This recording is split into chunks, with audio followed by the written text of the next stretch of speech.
Hello, grade 8s. Today we're going to look at a unit that we call square roots. And so this is our first lesson on just the general idea of what are square roots. So we're going to start off with something called patio building. This is kind of a review of what we did in class. So when we're building a patio, I'm going to give you these blocks of, let's say that they're blocks of cement. They're 1 meter long, 1 meter wide. We say they have an area of 1 square meter and they are 1 meter long. Okay, so this has an area of 1. So if you remember in class, I asked you to do this. On your desk, I gave you little square tiles.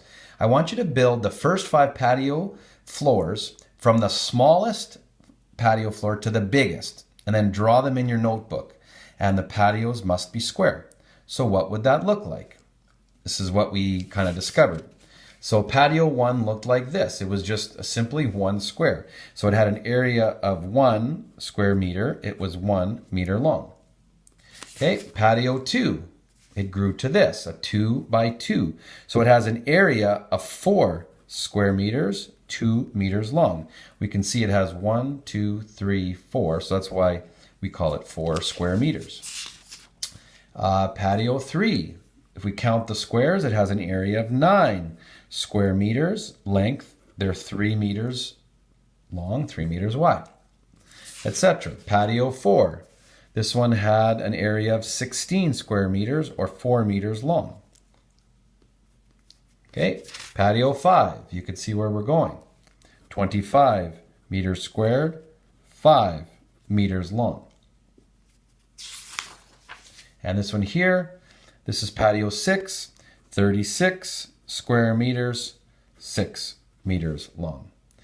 So when we put these numbers on a table, like so area patio 1 is length 1. Area of patio 4, when the area is 4, the length is 2. Area 9 is 3 for length. 16 area, 4 length. 25 area, 5 length, etc. We can see something really interesting here, right? So what is the connection between the area and the length of a square? What's the connection with this number and this number? Well, what students usually pick up is if I take the length and I times it by itself, I get the area. So 6 times 6 is 36, or 3 times 3 is 9. So multiplying this by itself is equal to the area. Now we can abbreviate that in math to, instead of saying length times length is area, we can say length times itself, which is squaring. That's the little elevated 2, a smaller 2 means squaring times itself. So length times itself is area, or we can just, instead of saying the whole word, we can just abbreviate it with an L. So length squared is area. That's a formula that we use in math. Okay. So if I asked you to complete this table, I've only done the first 6 patios. I'd like you to finish the next all the way up to until you reach the length 15. What would that look like? So pause this video and see if you can finish that. Well, if you did finish that, that table of values, this is what you probably got.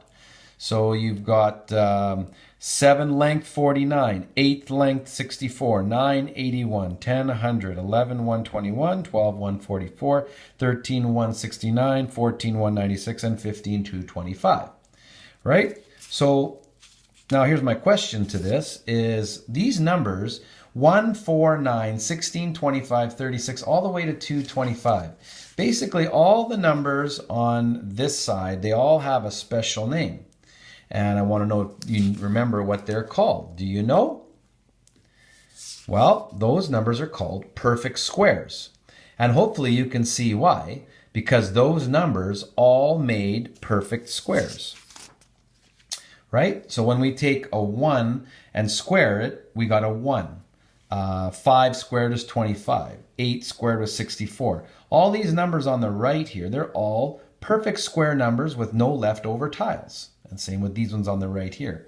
So we call those perfect squares. And these numbers should be memorized. Okay? So for example, I have another question I'm going to ask. So if I took all those perfect squares, these are the areas we had, and I said, you know, how do we fill in the length? How do we get that? How do you find length when you know the area? How do you complete this chart? So how do I go from 225? How do I know this number? Well, this is where we get into what's called square root. The square root of the area equals the length. And this symbol is it looks like this. It looks kind of like the division symbol. This is called square root of a number. Okay, so for example, when I move the page here, so if you square root the area, it equals to the length. Again, that symbol means square root. So when I square root 25, it equals 5. Right? So if we look at all this, this is the final chart I'll have you look at, and you should memorize these. So the square root of 1 is 1, because 1 times 1 is 1. The square root of 4 is 2, because 2 times 2 is 4, etc. So these are the first 15 perfect square roots. And we have to know up to square root of 225 is 15. All right, so this is something called square roots. This is lesson 1.